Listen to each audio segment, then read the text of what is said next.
All right, are Yay, we're we live. all right. All right, all right, all right. Good evening, everyone. Welcome to the Outpost 1018 anime podcast for October 2024. Fall How's everyone season. doing? Why don't what what? Fall season. Oh yeah, yeah. Why don't everyone introduce yourselves? I am Neo Tokyo Tempo. I am Strider Baron. I go by Baron. Neko here. It's Hola. My name is Luis. I'm also known as Striker Red, and I'll be your professional yapper for tonight. I am Nines. And Oh, and I am Hermits. All right. So for this month, well, I say month. It's been a little bit. We've had a few things going on, so we had to delay a little bit, but we're here now. And for this time around, we have watched Pluto. So Pluto is a show. It's a show based off of Astro Boy, and it's sort of a different take on Astro Boy. It's more of a bit grittier kind of thing. They got kind of a murder mystery drama going on. Uh, so so yeah, let's just dive right into it. Um, let's go into the animation. Now, the animation for this show, I found it to be quite good. The art style itself is surprisingly grounded. It's a lot more grounded than most animes. It's much more it's much more realistic, especially in the character designs. They have less of the sort of cartoonish thing going, and people have a lot more detailed facial features than they do uh, normally. So, uh, yeah, in the what's it called? The robots, well, sometimes they uh look, very obviously robotic. They're kind of like what you'd imagine with the Jetsons, and sometimes they're indistinguishable from any other human. Anyone want to jump Hmm. in? Yeah. Feel free. I wanted to add to that. I really liked the robot dog. They had a German Shepherd that had a visor, but it's how diverse that the designs are. Like as he put it, like you have robots that you'll see are very much like blocky looking or humanoid, and then you have robots that you think are human or they look like animals, or you straight up just have robots that look like they're from the old school, like golden age of like old school mecha. Yeah, Um, it's pretty representative of they were trying. I forget if they mentioned this in the show, but they were trying to represent that they had different generations of robots that kind of. But obviously robots don't age, so even the older robots have sort of immortality to them. So you see kind of the older robots and then the newer robots where they're more android-like and they more accurately try and imitate humans. So you get a good Yeah, variety of designs there. yeah, definitely. They also have sort of like mechs for robots going around. They're used for both like the military and for civilian, sports. Yep. civilian duty as well, especially in the case of pancreation, which, fun fact, happens to be the first martial art ever made. Mm. Indeed, it is. Like everything that when it comes to fighting, draws back to the Greeks with pancreation. Yeah. Uh, RJ, Neko is saying that we're having audio issues. are we? Yeah, he's saying you only have the right channel. Oh, I can fix that later. All right. Uh, I guess we'll just continue then. Yeah. I'm gonna have to One of rename the the podcast anyways, so I'll edit this out. But yeah, keep going. yeah. So one of the things I kind of noticed is they a lot of the times while the animation is overall like very fluid, very good, there were a lot of moments, especially when characters were like walking or running, where things just kind of looked very weird and unnatural. I I, I don't know exactly how to describe it. One sec. Anyway, um, but I something very often felt really off when characters were walking. Like they would kind of shuffle around in a very weird way. I so what you're assuming is that they were a little stiff. Uh yeah. I have to wonder if It's that was intentional since they're robots, but yeah. Well, it wasn't. probably not. It didn't really feel like that because like the most of the robots were at least the main ones were designed to be. The idea was they were almost at least indistinguishable from a human. So I don't know what was going on there. I don't really think it was on purpose though. And maybe it was. Maybe it was a stylistic choice, but One thing I have to admire is they did a pretty good job of being in line with the manga. 'Cause I've read the manga, and the manga is excellent, but there was almost a one-to-one recreation of the manga. So basically, if you're not a reader and don't want to read the manga, you can watch this anime and you will lose absolutely nothing. But they did a very, very good job of recreating the artist's style. Naoki Urasawa's done really good job, especially with kind of grounded looking stuff and character designs. And this is, I believe, only one of only two anime adaptations of their work. So it's pretty nice to see this kind of work coming back. I'm hopeful that more their work's going to be adapted. yeah. Looking at some of the manga panels, I'd have to say some of the stuff in the anime, it kind of looks like a little. Like a little bit of the edge is lost. Maybe it's because it went from black and white to color. But especially looking at what's his face. I'm so terrible with names. The one who's been stabbed. God, I'm terrible with names. One of the scientists. No. Brow. Brow 158. Yeah, 158. Yeah. The guy who the robot who murdered yes. a human, or was the first one to murder a human. So they keep him in Yeah. a Hannibal Lecter cell. Yeah, I feel like that they never go into why, but we'll leave that for later. Yeah, he kind of looks a little bit he kind of looks a little bit more like round, like the sort of style of the artwork looks maybe it's because it's just a little bit too clean compared to the manga. I'm not sure.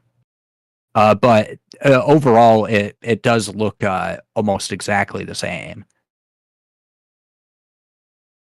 You know, I actually did the fact that they went to a darker road regarding the series in this one, because as we all know, this one is part of the Astro Boy universe, but this was more of a deconstruction of sorts, as we were talking about before behind the scenes of the Astro Boy series, and we'll have to in a way.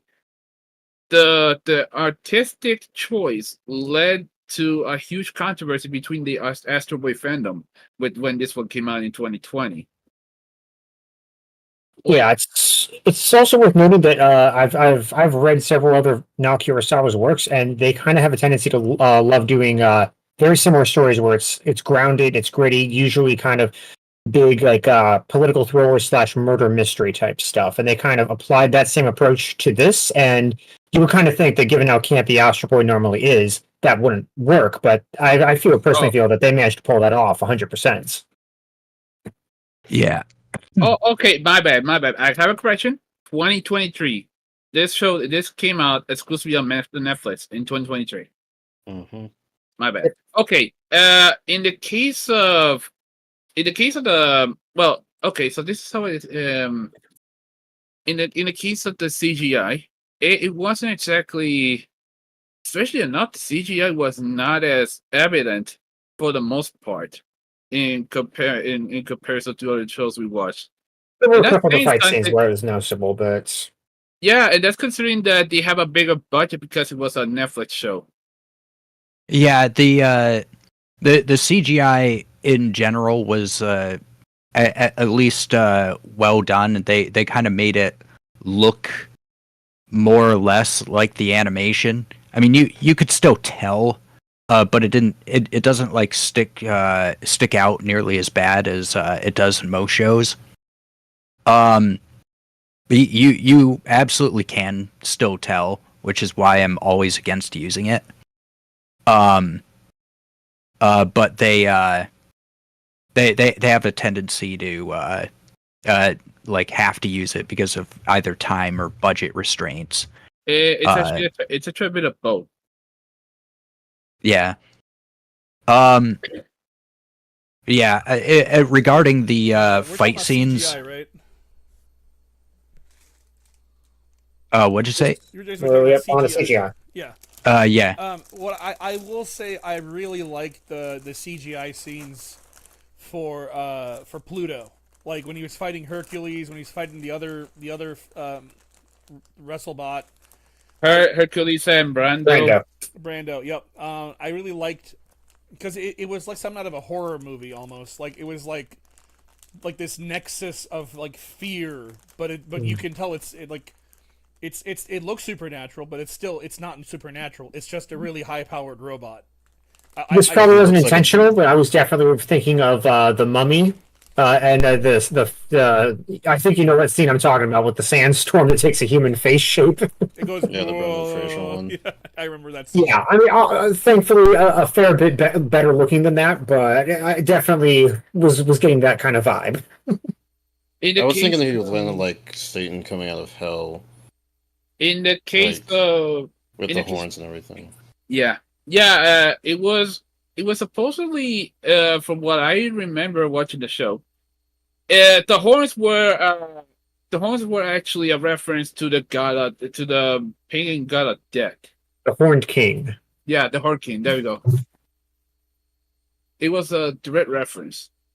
You know, if it was, I'll be honest, from a meteorological standpoint, Bora would be way beyond the EF5 category. Way beyond that.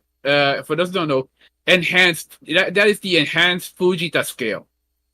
Once you hit the EF5, that means well over 200 to 300 miles per hour. It was. That's regarding the destruction that the Bora leaves.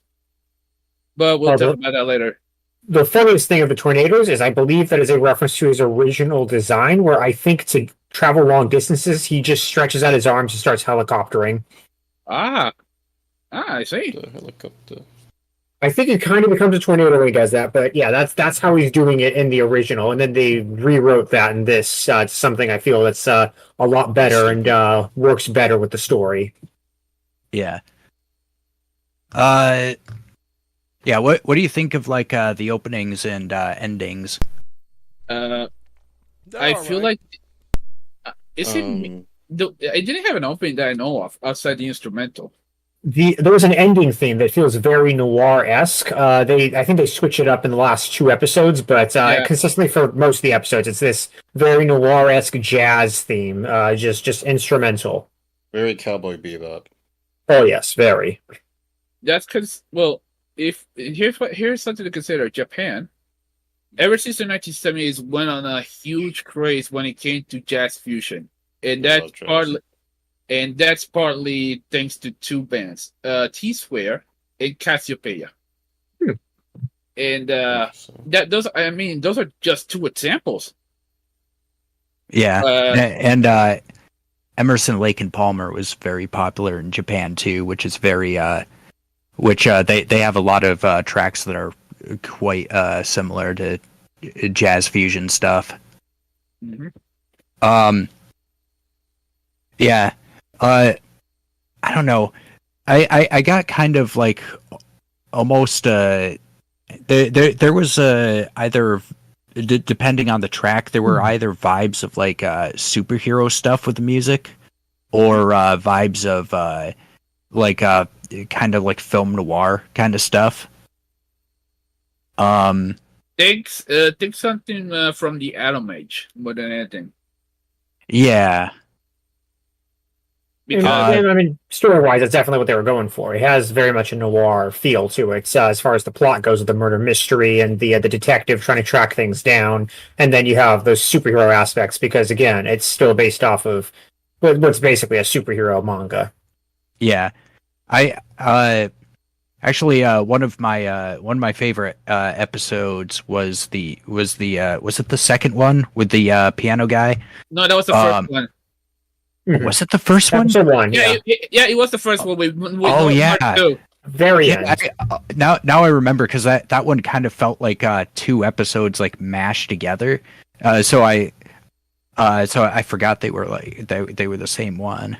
I will say Um, that story is the most disconnected from the others because because Zik doesn't manage to talk to him before the events happen. So Mm-hmm. It Yeah. was a really sad episode because the human element in it was incredibly present.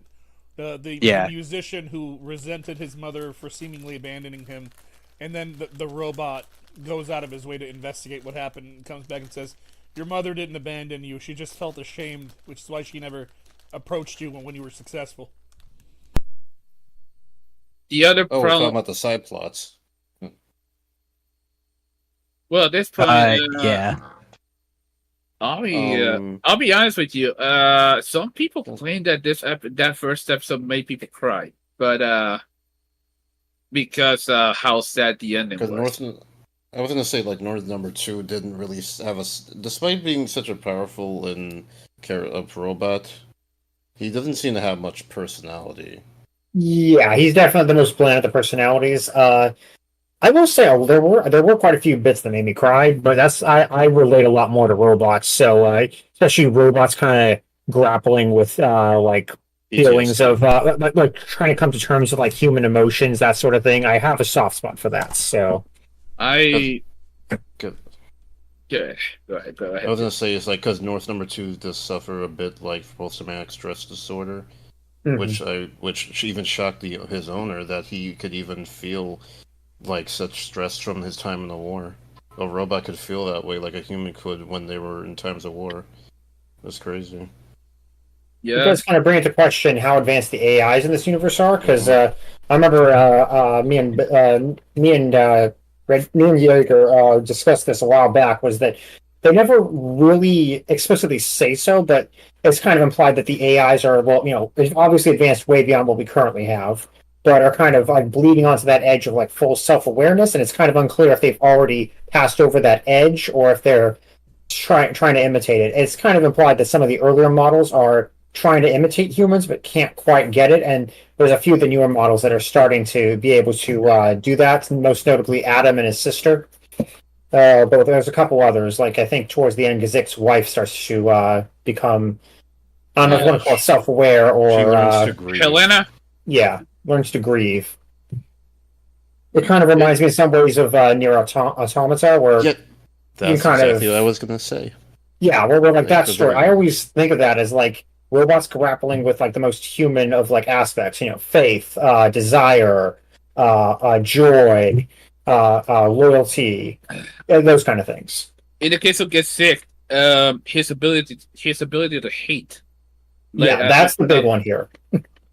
No robot learning to hate and to direct Big that hate to something actually like he doesn't go like his influence. 'Cause I guess we're gonna spoil, right? his personality, his feelings in his final moments were like what downloaded into Astro Boy or Adam Yeah, in Adam. the end. Hmm. Uh, oh God. The Guys, okay.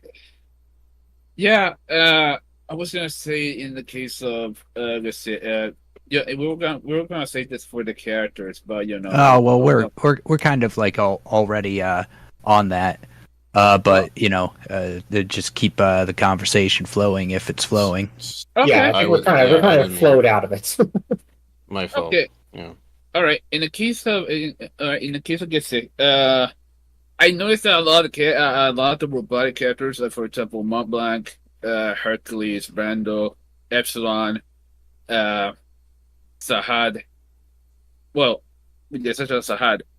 Yeah, I would say that they go by the laws of robotics by Isaac Asimov.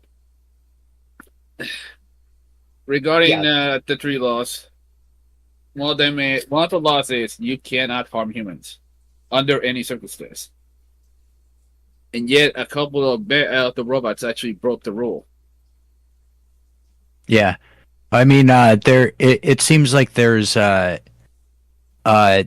definitely situations where even the ones that are like following the rules end up harming humans. Like there was that one scene where he fired that special shell at a car, Hmm.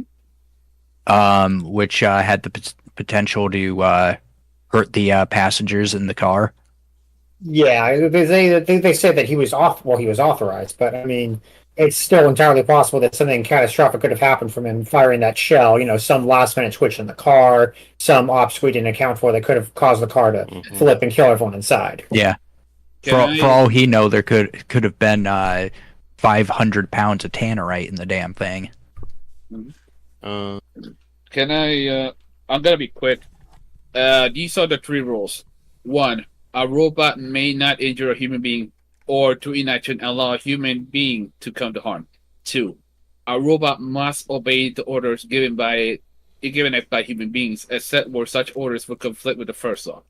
Three, a robot must protect its own existence, as long as such protection does not conflict with the first or second laws of robotics. There was Asimov, from what I'm reading here, later added another rule known as the fourth law or the Surratt law that superseded the others. It stated that a robot may not harm humanity or by inaction allow humanity to come to harm. Yeah, well, yeah, well, those laws were kind of like a storytelling device, Hmm. and I mean, they're kind of designed to fail, which they do fail in Asimov's books. Is that's like kind of the point. Yeah, Um, yeah. I did the fact that they even used those rules as a reference to the plot of Pluto. well, it seems Brow found a loophole in the law. Hmm. Yeah, I Well, want to ask real quick before. Sorry, Hermit. Uh, Hermit, do you have any idea what the backstory with Brow is? well, that's something they never really go into. Not even in the manga. Uh, well, they never explain like who exactly he killed or why he killed them. I mean, it's kind of obvious by the end how he killed them, but that still doesn't really give any context into why Um, or. I could have an idea because there's a game called Liza P that I might only spoil a little bit of it. There's a minor like robot who like who is exploring he's bringing your character to you by having you answer riddles. He's luring you to where he's trapped, and this riddle robot turns out to have killed a major character's parents, and his reasoning to your character why he murdered that guy's parents was out of curiosity. He somehow it's a bit more is like in that world human souls can be put into like stones and put into a robot. So the robots are working off of the past lives of people. So potentially that robot must have had a past life of a killer, and that's how he was able to get around the laws.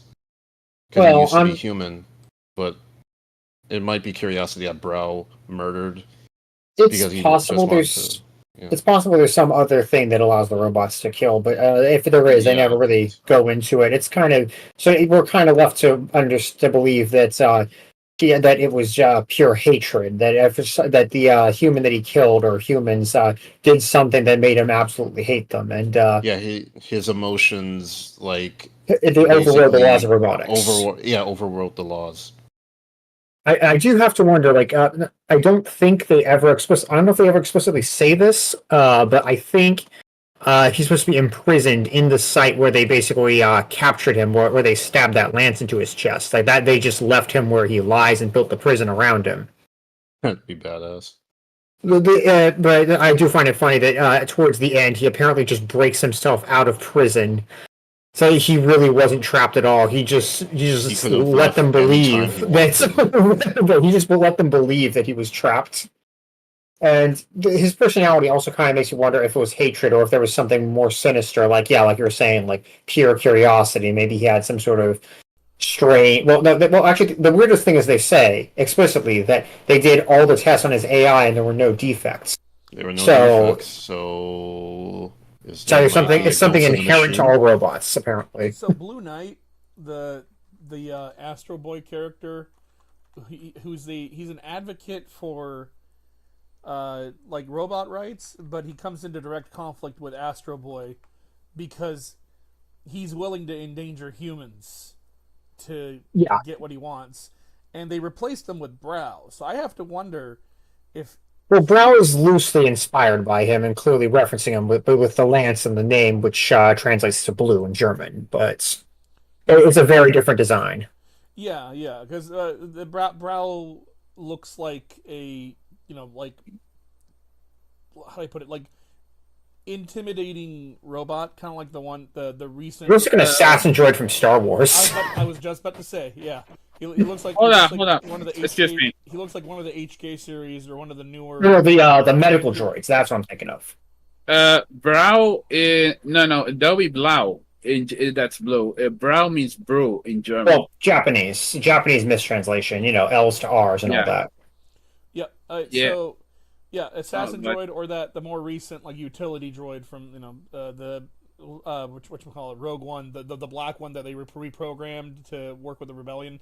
Anywho, has that unnerving like round eyes, just constant stare look. But I love his design. same. I love it. Versus Blue Knight's design, which is just a Blue Knight with like a winged helmet. Yeah, one of the goofier and lamer designs from Astro Boy. All right. Kind of reminds me of Mega Man. Robots remind me of RoboCop. What can we talk about next? Why? So, what do you guys think of Adam himself? Oh, okay, Adam. Mighty Adam. They definitely made a lot of big changes from his original design. They got rid of the silly shorts. They made his haircut a little less ridiculous and rigid, and looking like it's made of just like pure, what is it? Hair gel or latex. I don't know. I didn't really find Adam like as a character to be that appealing. I'm not really sure why. I guess I just kind of found him boring. Well, because he's like a kid. Yeah, it just kind of felt like he was a kid and he was like supposed to be a genius, but he didn't really come off like he was a genius. He just kind of came off as like a very like a very generic kind of kid. Well, it's kind of brief, but they do go into their version of his backstory, which is, I believe, it's pretty much a one-to-one adaptation of the original backstory for him, which is his creator's son died in a car accident, but which it's a little silly to watch in the original because he's like a 12-year-old and he just like steals his dad's car and immediately Yeah, wrecks it. But yeah, his son died, and he creates a recreation of his son as a robot to replace him. But the AI doesn't. The AI is always trying to please him and be like the perfect son, not realizing that his son wasn't the perfect son, and he would have rather that the AI was like not was rude to him occasionally to make him remember how much of a terrible father he is. And I don't. because he was didn't live up to that expectation, his creator basically abandoned him. And so I Yeah, guess from that point on, he's trying to kind of almost make up for that, but he's still trying to be like the perfect human. He's trying to be as human as he can. yeah, I know that. Yeah, I remember seeing a scene of that. Basically, Tobio Tenma, who was the son of okay, it's on Wiki. Yeah, Professor Umataro Tenma. Uh, basically reverse isekais into reverse isekais into a Versus truck. Yeah, I mean that's how it goes. He was driving a convertible and he crashed into a truck, like head on. And considering that Adam is basically plot armor out the has plot armor out the ass, that's part of the reason why Will kind of finds it boring. You I was know, going to say, what Dr. Shenmue. I what also say Dr. direction is the isekai if you die crashing your truck while going in reverse? There'll be a reverse isekai. Then you just get sent back to World War II. I also have to say Eh, English dub of the show, which is a pretty good English dub in general. It's pretty good. uh, But yeah, Dr. Tenma, voiced by Keith David, one of my favorite voice actors. Yeah, I was about to say, I love the dub because of like him. Also, the actor for Bato from Ghost in the Shell playing Hercules. And Mike Pollock, who voices Eggman of Sonic. And then I also Brow1589 is interestingly voiced by a YouTuber who's actually a pretty good voice actor. Show. Trying to remember his name. I think it's right. His handle is ProZD. I don't remember his actual name right now. someone- Show. yeah, his name is someone Joe. I know. There he is. Yeah. I know Adam is voiced by Laura Stahl, who voices Ray from the Promised Neverland and all things Barbara from Genshin Impact, besides Shinyan. Yes, look it up. The only thing I would say is actually might anything bad about the dub, and this is almost intentional, is that North Number 2 has a bit where he's singing, and Patrick Sate should never sing, or at least he should not be singing "La La La."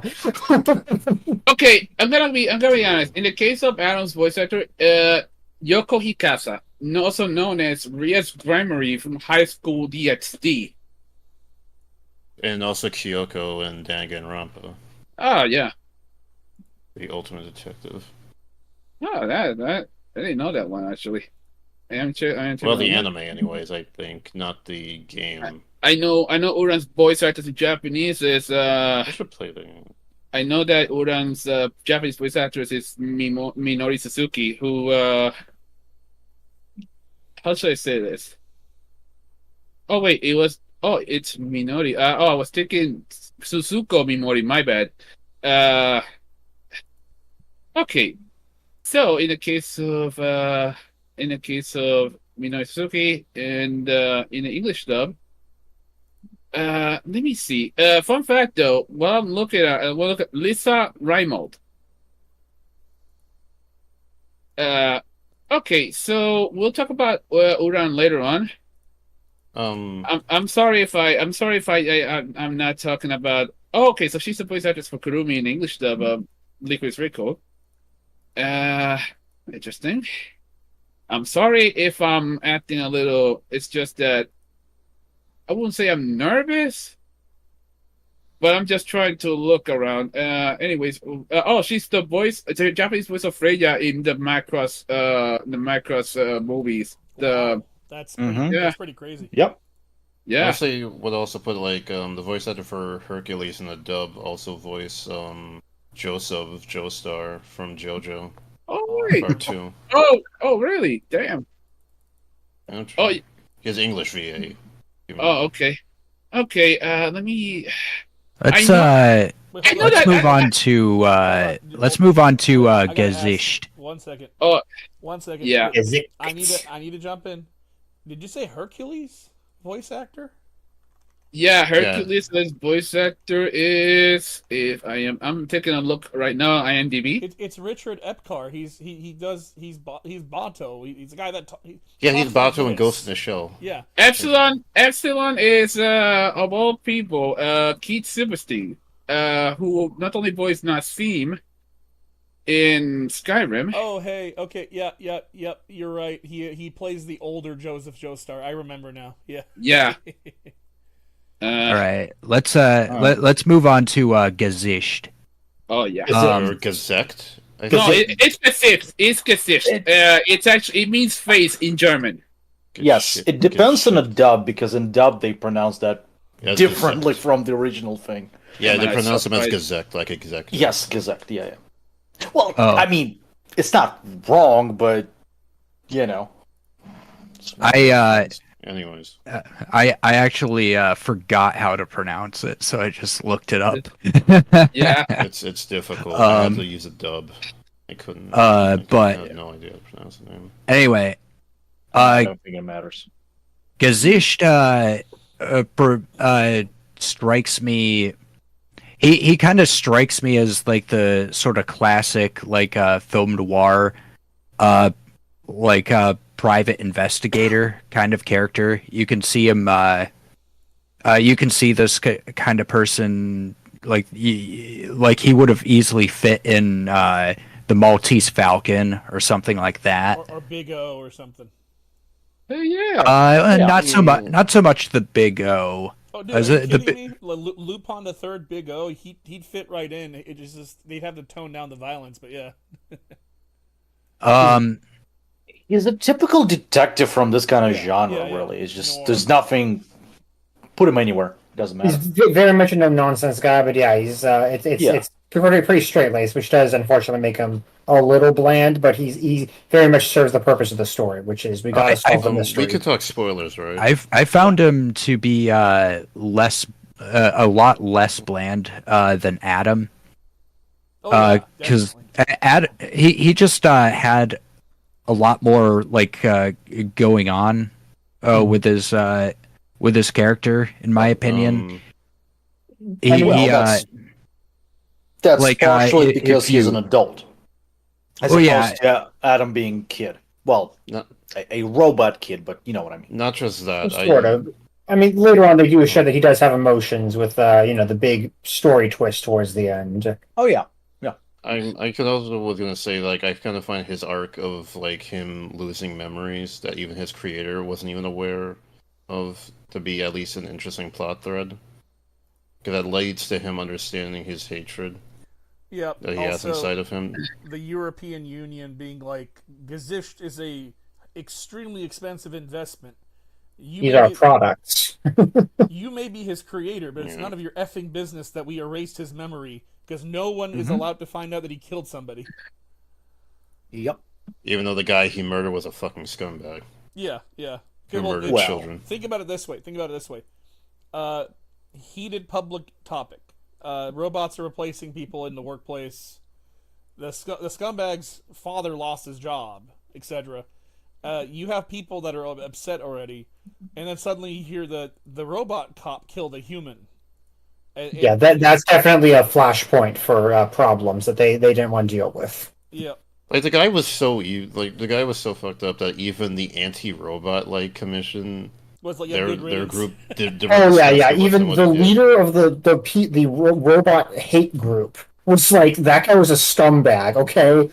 Even though it was like we find out he was murdering robot children, but I don't know if he killed real children, human children as well. I have no idea. The robot children were sentient. That's the problem. He was killing. Yeah, sentient that's beings. the main point. is killing a robot child really the same thing as killing a child?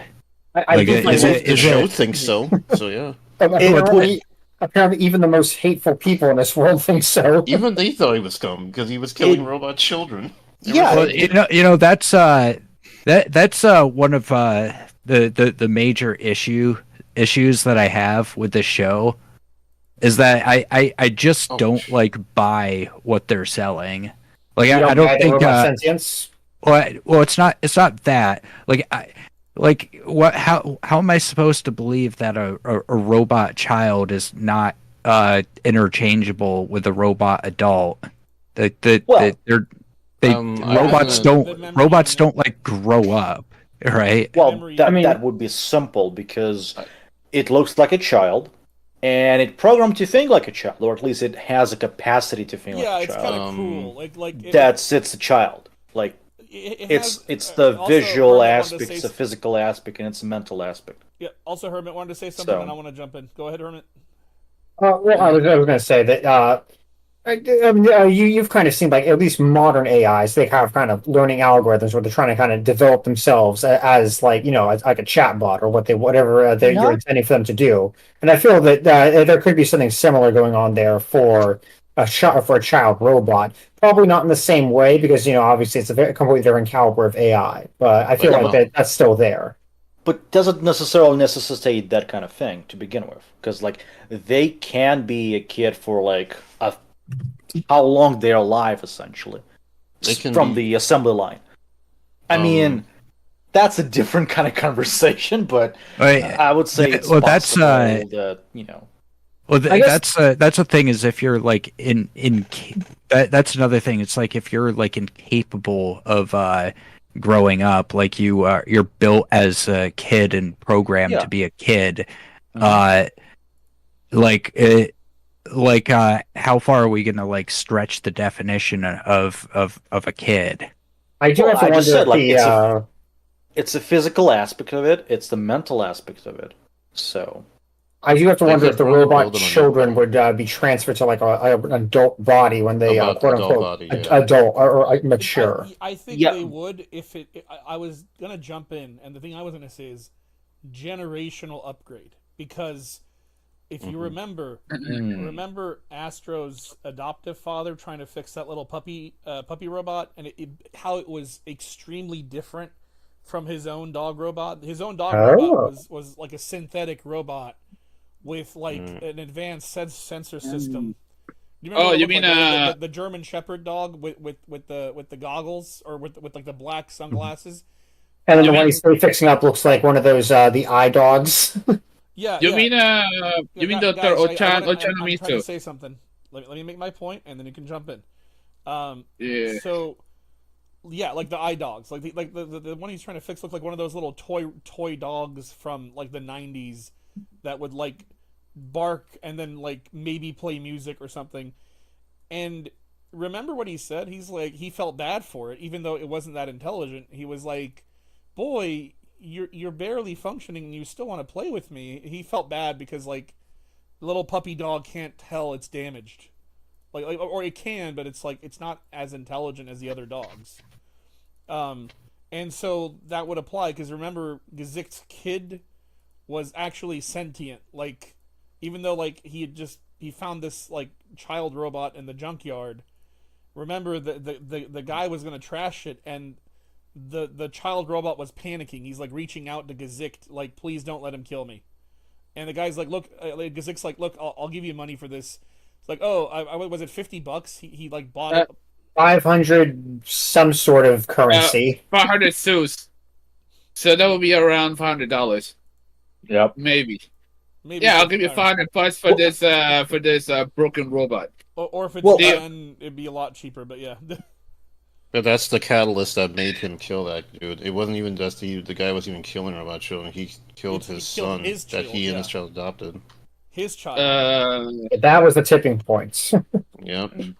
Well, I think what we're touching here is the like really, really big breach hole in the construction of the world in this case, because like we have no idea how the hell all of this operates. They don't tell us anything, so it's like this is not good. Yeah, well, in terms you're of not show wrong telling. there because the reason I have a general idea is because I'm familiar with this genre in particular, and I'm into IT, and I have a general idea of like how upgrades and shit work. So, Yeah, and I know you I do agree, but too. You they do don't too, but tell like us. That's the the problem. thing is, I know you do too, but like you probably like you're not as much into this genre.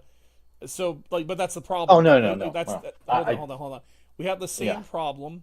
We have the same problem with Devil May Cry and MD Geist and the other ones, which is Fair enough. this is an actual good anime, but the problem is like you on some level you're expected to understand some things. You can still be enjoyed. Yeah, but You could definitely enjoy if the it, but show doesn't tell me or at least hint at that thing, like I cannot pass a judgment on that thing. this So is fair. Yeah. Yeah, yeah, the so AI is definitely a kind of a question mark. Yeah, the show it definitely has to like at least tell the audience what the hell is going on.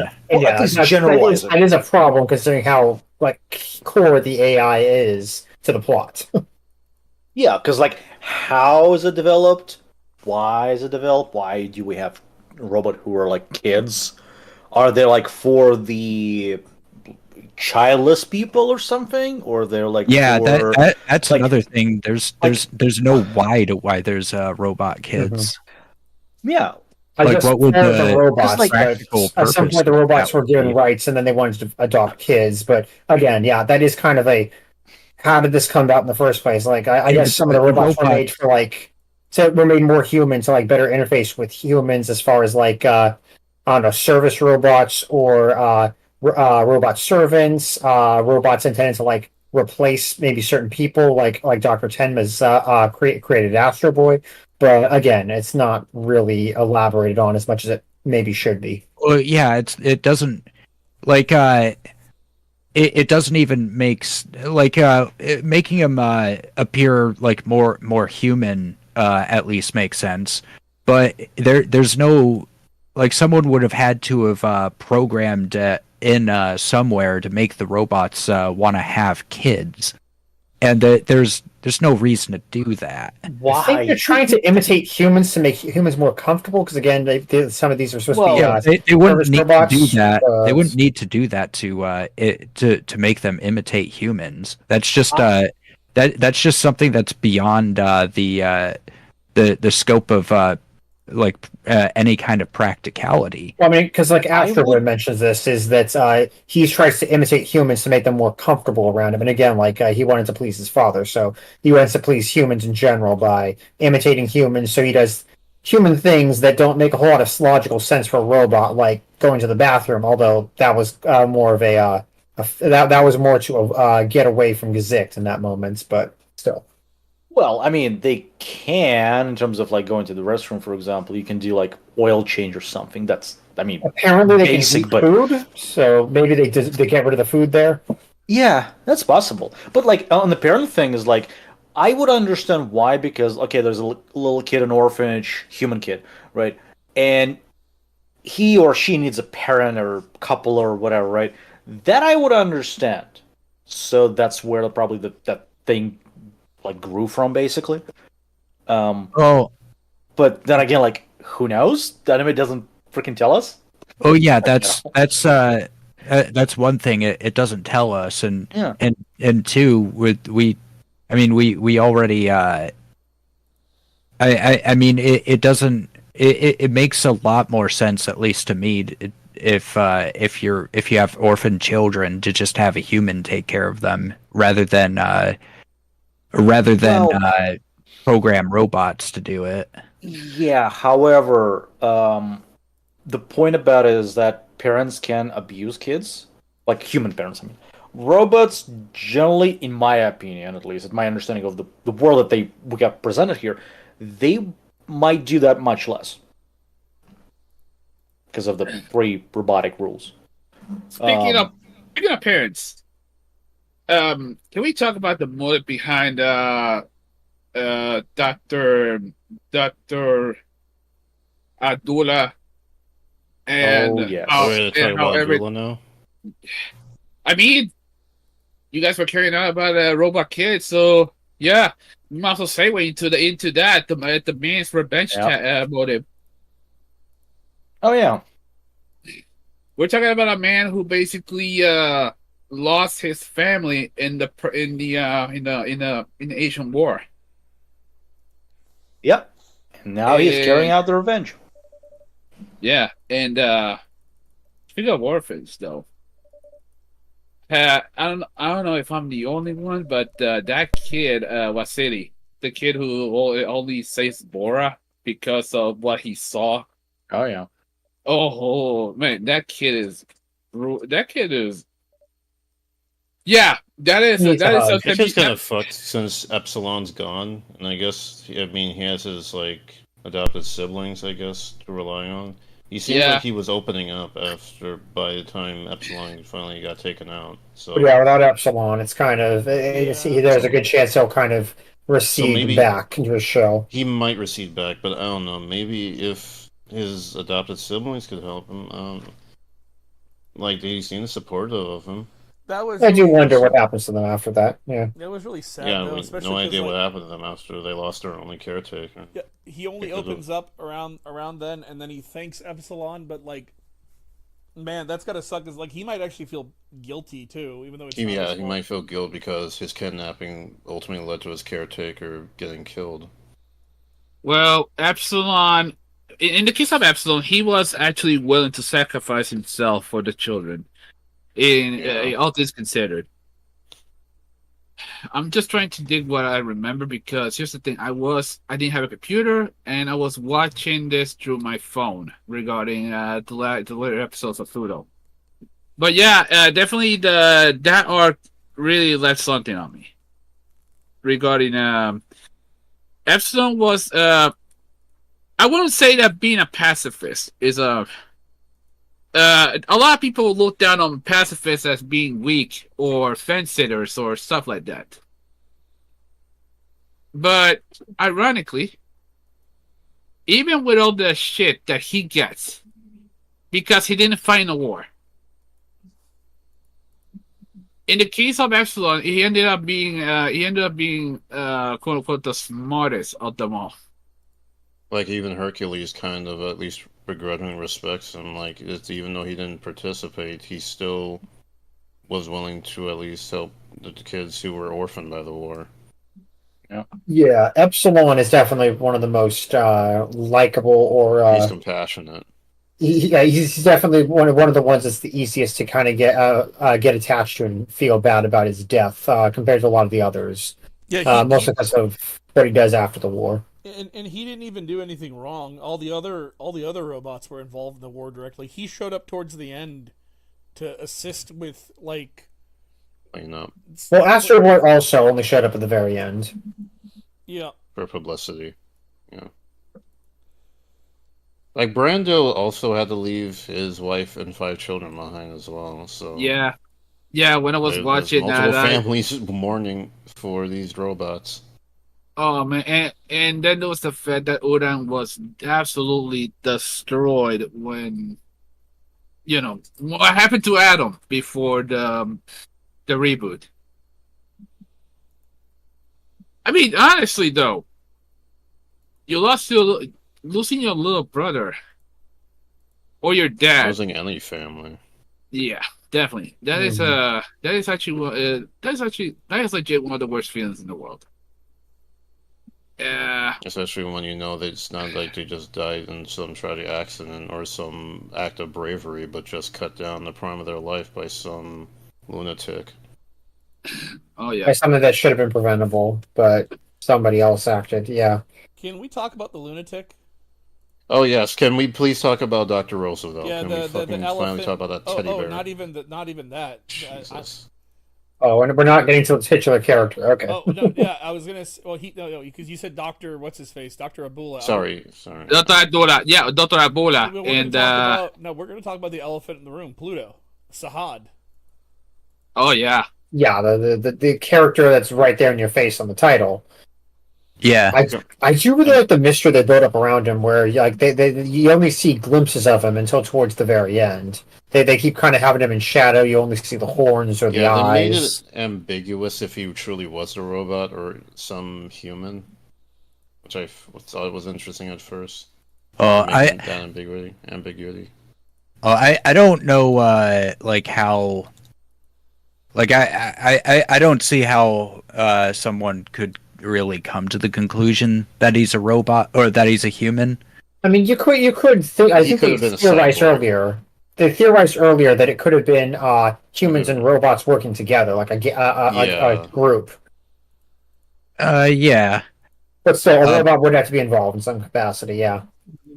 Wasn't the Saddam Hussein stand in Darius? Wasn't he like completely human, but he loved robots? I think he said. I think he believed that like robots. Did he say the robots next, should inherit the Earth, or that robots were superior? I think he said something along those lines. Basically, they're the next step in the evolutionary chain. the next step in evolution. It seemed that that guy would definitely, kiss the ring of fucking Skynet, if you know what I mean. All things considered, I I did notice a couple of things regarding the war itself. But we'll carry on that after talking about Misa Abula. why don't you talk about it? Okay. All right. I was gonna say that the PTSD that the robots have, the bots have, is Like called Northern 2. yeah, that is called Asian War Syndrome, which there is a lot. There is a live. There is a real equivalent. It's called Gulf War Syndrome, and that's basically of all things. It's a chronic multi-symptomatic disorder affecting military veterans on both sides of the Gulf War. Basically, it has been linked to fatigue, muscle pain, cognitive problems, insomnia, rashes, and the shits, to say the least. And of all things, post-traumatic stress disorder, PTSD. So the AI is completely capable of replicating the symptoms of post-traumatic stress disorder. That's how advanced the AI is in these robots. Yeah, I mentioned that earlier. The synapses are firing off like they would in a human brain. They do show. I like that this scene they show of Hercules flashing back to the war, and one of the robots he fought alongside, kind of having a breakdown there on the field. Kind of doing a I don't know if it's Hamlet or He's which washing play his it is, but hands. yeah, we're trying to wash the blood off his hands, kind of Washing blood replicating off that his hands. scene. Macbeth. Macbeth, that's the one. Yeah, I always get that confused with the other one. Similar thematics. And then you have the references to the Gulf War and the War on Terror that happened after 9/11. Yep. And then And with Gazikh having to help with counterterrorism operations after in the aftermath. Wasn't then he, like, there's a- wasn't he like freshly made too? He didn't understand why the humans were crying about their babies being killed. Like there's that. Yeah, they were just sending him in, just clear out this building. There's terrorists in there. There weren't terrorists in here. Why is the civilian crying because the bomb killed his child? And then the guy's like, "You're a robot. You wouldn't understand. The humans care about their children." And then shortly after that, he ended up getting a child, so he could understand. Yep. And then, of course, what happened. yeah, so that's actually the big reason why Gesicki felt like what he felt, because it reminded him of that incident when he was at the war. And then This is a there's lot. the other part. Go ahead, AJ. Yeah, this miniseries is a lot darker than Astro Boy could ever be. It probably I mean- will ever be. Dude, Astro Boy is basically wholesome / campy and a little corny on the side, but that's a good thing. At times, in small doses. This This is basically. Damn, what is a real life equivalent to this? I guess it's like gritty Batman versus Adam West Batman. Both had, some interesting philosophical Oh, stuff in them, but the gritty Batman is more like grounded. the '90s animated series. Yeah, definitely, Well, definitely. yeah, versus friggin' what's The, that, the, Robin? There's sharks in the water. Quick, get my bat shark repellent. I don't know how much do we want to get into the original version of the Uh, story. not really too much. We got a little bit though. Just I guess you should probably say that for later, but yeah. yeah, we're not we're yeah, still going through characters. We're still talking about Pluto. There's quite a few characters, not even counting the side characters. yeah. Well, we're Yeah. we're getting somewhat close to time, so we don't want to get too far into the original series. Mhm. yeah, That could be another point. I do I remember. guess we should probably move to the next character then. Close. Well, let's just because we've talked about like all like the most important The characters. major ones. Yeah. I think. And we've been talking about the plot the whole time. Anyway, so we'll just finish off by talking about the plot and the storyline and whatnot. Yeah, as far as the plot goes, my main issue was like one, I didn't find most of the characters to be like that good or that interesting to me, and then the other was just it was just like all the philosophical stuff about robots. I just didn't really buy it. I didn't really find it convincing. I couldn't really like suspend my disbelief with it. Hmm. Personally, I've always got a weak point for stuff about AI trying to become more human, trying to learn about human emotions, and I really Your don't know Android why. dream of electric sheep. Yeah, that kind of Yeah, stuff. that I, kind of I, I, I storytelling. really don't know why, but that kind of thing always screams to me. Like, I'm always a sucker for those kind of stories, whether it's Wally or even something as bad as Chappie. I still kind of get the feels for those kind of things, and this is definitely no exception. Chappie is definitely I so bad it's good. I kind of I am completely the opposite. I don't want my computer thinking at all. I want to be the master of my machine, and I want it to do what I tell it to do and nothing else. Well, Yeah, okay, well, evolution is a thing, brother. I'm afraid that it's the future is a little dark.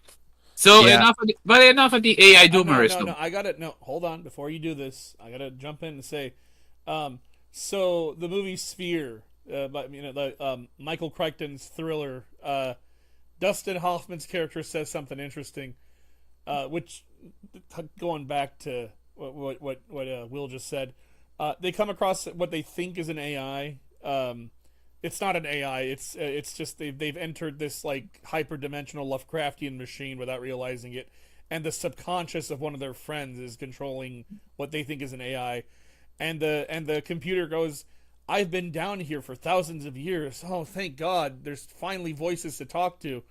And they're all excited and giddy, and they're like, "Oh my God, this is so cool! It's an advanced AI that dropped into the ocean thousands of years ago." And Dustin Hoffman's character was like, "This isn't cool. This is terrifying. This thing's been alive for thousands of years, and it's as intelligent as a human. You don't think it's unstable and insane? Like, it's like I just remembered like that when Will said, "Yeah, I don't want my machine thinking," and then in contrast to Hermit's take, which reminded me of the movie AI with the little kid who wanted to be human.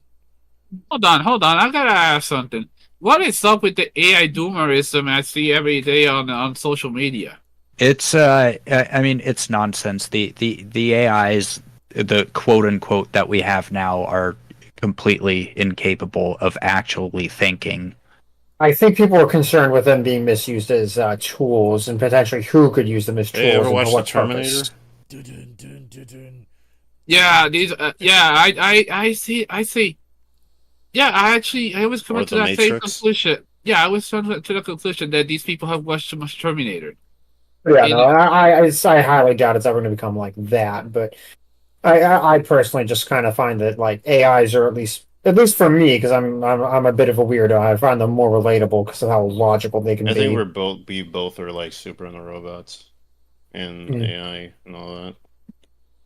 yeah, a lot of doomers when I see it from the art community regarding AI Yeah, art. let's not get into that topic. All right. Well, that's That's a whole can of worms we cannot discuss Yeah. right Yeah. now. Yeah.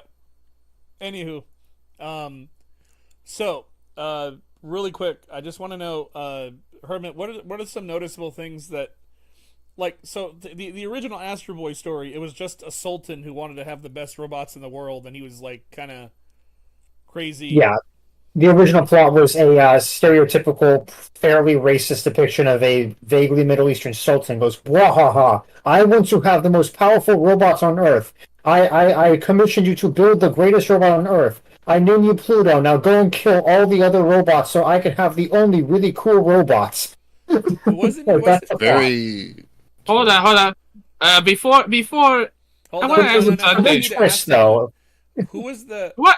was Sahad the terraforming robot in just the new one, or was there a terraforming robot in the original story? There was no terraforming robot. They explicitly built him to be the greatest robot on Earth. Oh no, that's dumb. Yeah, but the only thing that's really notable from that original story is the big twist where he has a change of heart and realizes what I'm doing is wrong, and then because of Uran, and then he turns on his master and helps save Astro and defeat this robot that they built to replace him. Which I find it funny that what makes this Pluto so powerful is not like his design or his powers or anything. It's the fact that he has 1,000,000 horsepower. And they're like, well, we've replaced you now with Bora, who has 2,000,000 horsepower. Okay, I want to ask you something about that part you said about the sultan being a racist stereotype. No, it's Popeyes. He's talking about like I know you're gonna jump into that, and I'm just gonna say it's a lot like a Popeye villain. If you've seen Popeye the Sailor Man, Yeah, the episode with Alibaba and the 40 Thieves. If you know much about Osamu Tezuka, you know that he had some pretty outdated depictions of people outside of Japan and the U.S. Yeah, you. Yeah. Real quick, literally, his manga all have the message: we don't want to censor this guy because he's dead, and he was a great artist. But however, please note his product were a product of the time. So go ahead. And I freaking hate those freaking trigger warnings that they put on stuff like that and like old cartoons. Since the 90s, man. This is before Tumblr, so. Yeah, and I are you from Tumblr? Dumb By that any No, back he's not. then. God damn it. Okay, guys, back on topic. All right, so yeah, I know what he's talking about. Like it was Popeye versus Sinbad, which was before it got crazier and crazier, which was literally just that one sailor that he would fight over his girlfriend. Oh yeah, except they gave him like a pirate bandana on the head and an earring, and he's like, oh well, he's Sinbad now. And then as Popeye progressed, it's like it became like Astro Boy. The characters got crazier and crazier looking. Anyways, back on topic, please. All right. Yeah. We'll solve this later. Yeah. I found like the murder mystery stuff to be really the most interesting part of the show. At least 100%. At least to me. I thought so too. You know, you're not alone in that. Yeah, kind of getting to the bottom of who's doing these things and why. It's a very good political thriller / murder mystery hybrid in that regard. Yeah, I feel like in this case it was basically, it's like there's a huge it's like a huge kill list of all the most advanced robots on Earth, and they've been killing them one by one in succession. So they gotta look at. So they gotta find who's. I saw this more like a competition of who is going to be the top dog more than anything else. Who was gonna be the top dog regarding being the most advanced robot on Earth? And then we have the case that, well, Bora is I would say the final boss, if you will. He's the big bad. Yeah. Yeah, I do find it interesting they redesigned from the original where before it was just here's the one that will replace Pluto. Now we don't need you. Instead, now they explicitly designed it as basically a vessel for a anti-proton bomb, which is pretty interesting. Which he wants to I think he wants to explode underground in the vein of that one national park or whatever. Yeah, Yeah, they're kind of standing for Yellowstone and cause nuclear winter effectively. That was kind of like the teddy bear's plan, wasn't it? Yeah. Was to rule over what was left of humanity and machines. I don't know if I should have brought this up earlier, but I kind of wanted to note that my one frustration with the character designs in general is they show that what is it? Hercules and Brando had quote unquote military issue combat suits for themselves, and when they show them, they clearly are just their normal suits with no changes. And I'm kind of annoyed as a mech lover that there wasn't a single cannon on any of them. Even though, logically that wouldn't make sense. If they're going to attack a fortified position, you're not going to charge them like the melee main, the one Chad melee main in Fallout, who just runs at guys with guns and starts punching them. So it's like sending wrestlers to fight in the fucking like Gulf War. They literally have a scene of people shooting at him, and he's just wrestling while like the bullets are flying past him. Randy Savage yelling at Saddam Hussein like, You better bring out your Spec Ops guys, because I'm gonna show you why they call me Savage. It's like sitting on a rock in the Desert Storm with no guns. Gonna flex so hard the bullets go around me. Yeah, that's actually a very fair point, Herman. I forgot about that. Like, you're 100% correct, because it's like, oh cool, like you've got this like statue built about. I guess Hercules had a statue and everything. So I have to wonder if like they just had their like limiters removed, which that would make even less sense because it's like Doctor.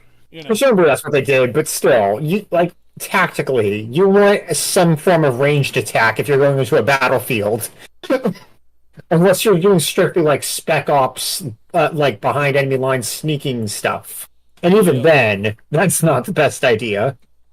Indeed. Well,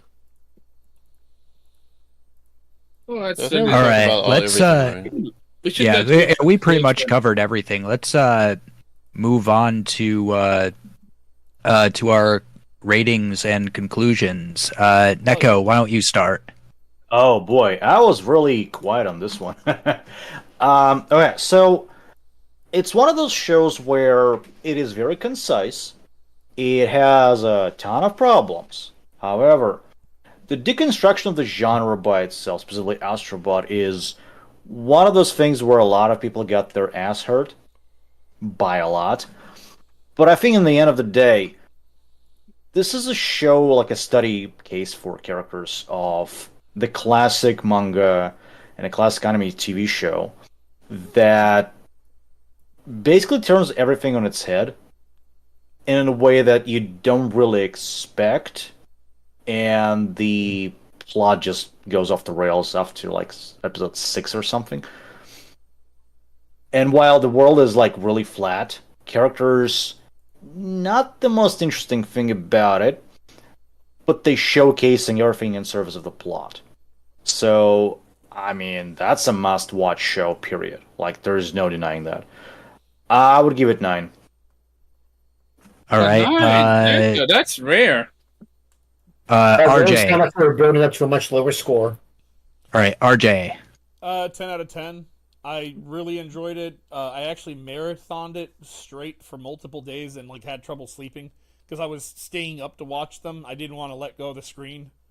It's 10 out of 10 from me. I love the action. I love the music. I mean, I'm sorry, not the music.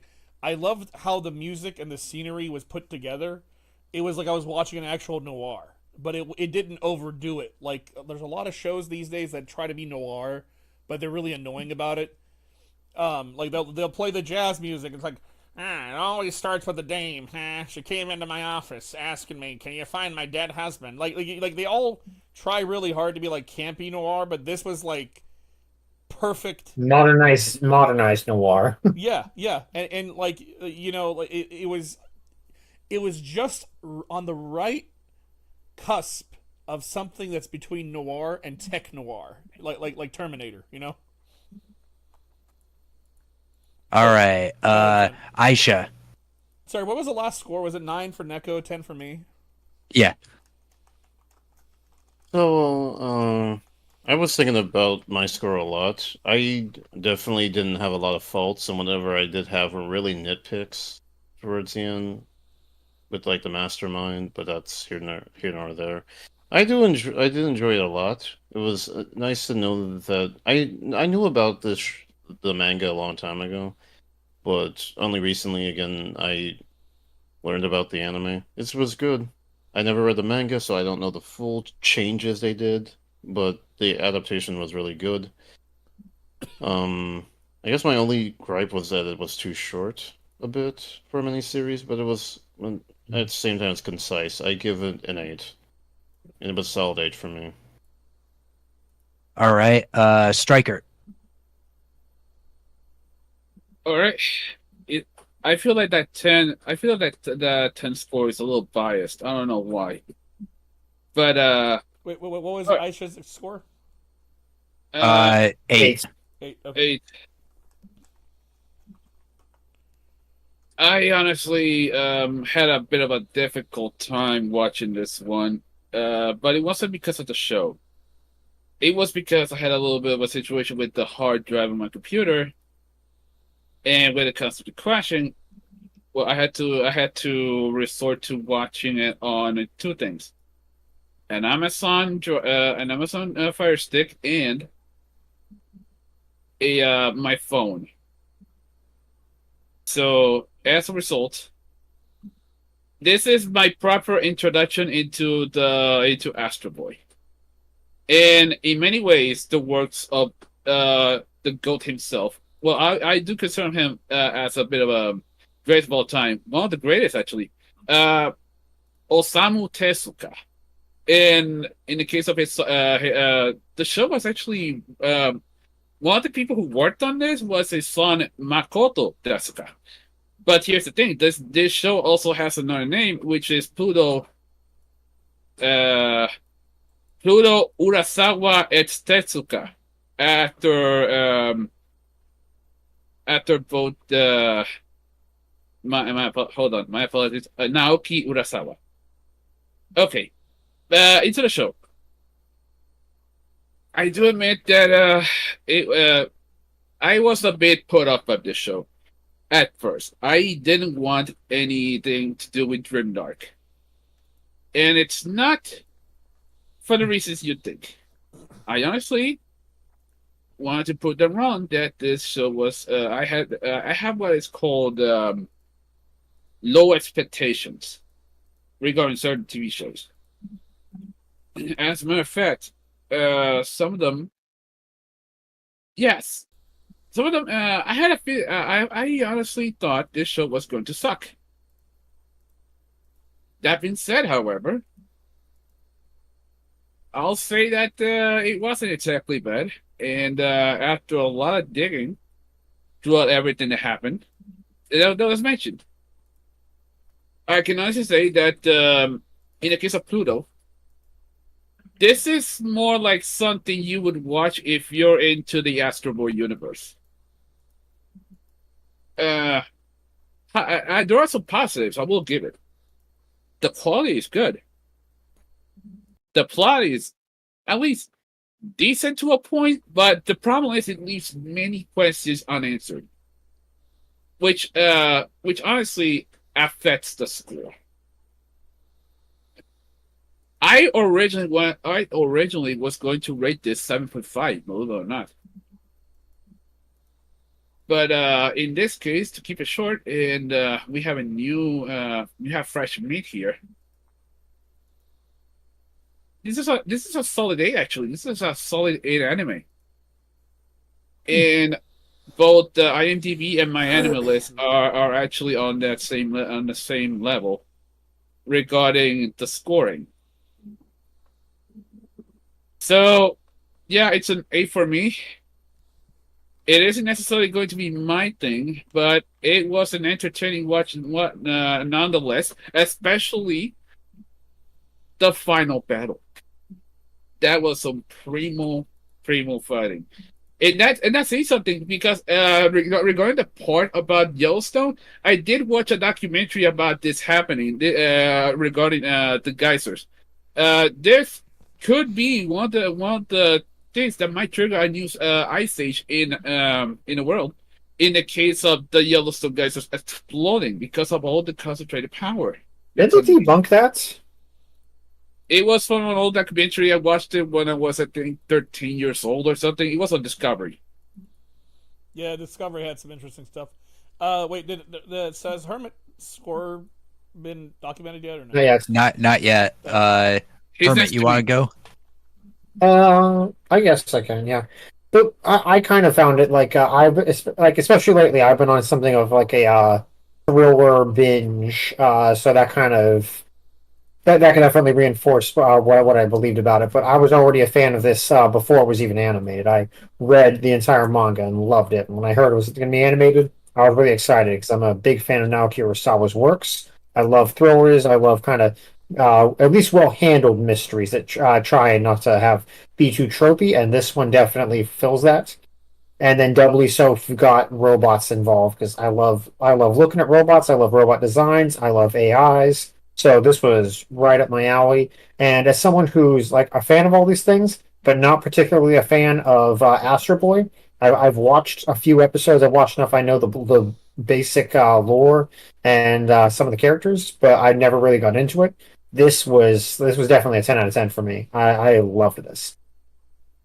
Uh, hmm.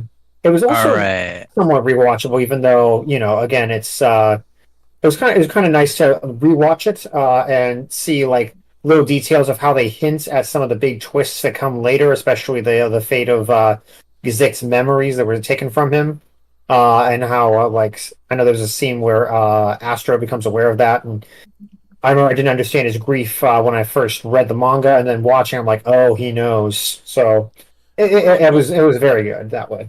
real quick. Yeah. You said Oh, 10 hold out on. of 10 I'm trying to ask. 10 out of 10. You said. Yeah. Yes. Okay, got it.